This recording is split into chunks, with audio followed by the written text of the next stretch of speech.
Nambulsa na nga ng pambili ng alak na naksakpa ng kainuman ng isang lalaki sa Taguig.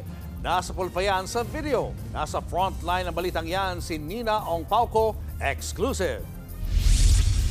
Nagkukumpulan at nag-uusap sa Eskinita ang mga lalaking ito nang makunan sa CCTV sa Barangay South Daang Hari sa Taguig City.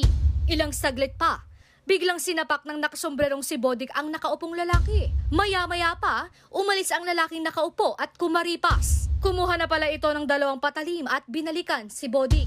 Sa isa pang kuha, makikitang inundayan na ng sospek ng saksak si Bodik. Tumakbo ang sospek palayo matapos ang pananaksak. Ang biktima naman, sandali pang nakapaglakad habang nakahawak sa dibdib bago bumagsak. Nakabangon pa ang biktima bago muling bumagsak at tuluyan ng humandusay. Doon pa lang siya nasaklolohan ng kanyang mga kaanak. Isinugod sa ospital si Bodik pero hindi na umabot ng buhay. Emosyonal ang tiyahin ng biktima na si Susan Pepito nang alalahanin na ang kanyang pamangkin. Mamimiss ko siya kasi kami ang nagpalaki nun eh. Sa amin lumaki yun. Gulungan sa pagbili ng alak umano ang ugat ng alitan. Itinakbo raw kasi ng sospek ang pera na pang-inom sana nila. Kinumpronta ni Bodik yung suspect na bakit hindi ka bumili ng alak? Bakit tinakbo mo yung pera?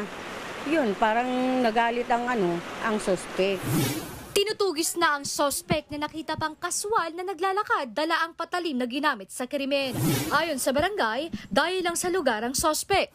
Bali po dun sa salaysay nung pinsan, wala pa daw pong 1 buwan sa kanila yon. Tinanggap naman niya kasi pinsan niya buo yun. Nananawagan ang pamilya ng biktima sa sospek na sumuko na lang. Nagbabalita mula sa frontline, Nina Ong Pauco, News 5. Mga kapatid, Julius Babaw po. Para sa komprehensibo at makabuluhang balitaan at talakayan, mag-follow at mag-subscribe na sa social media pages ng News 5.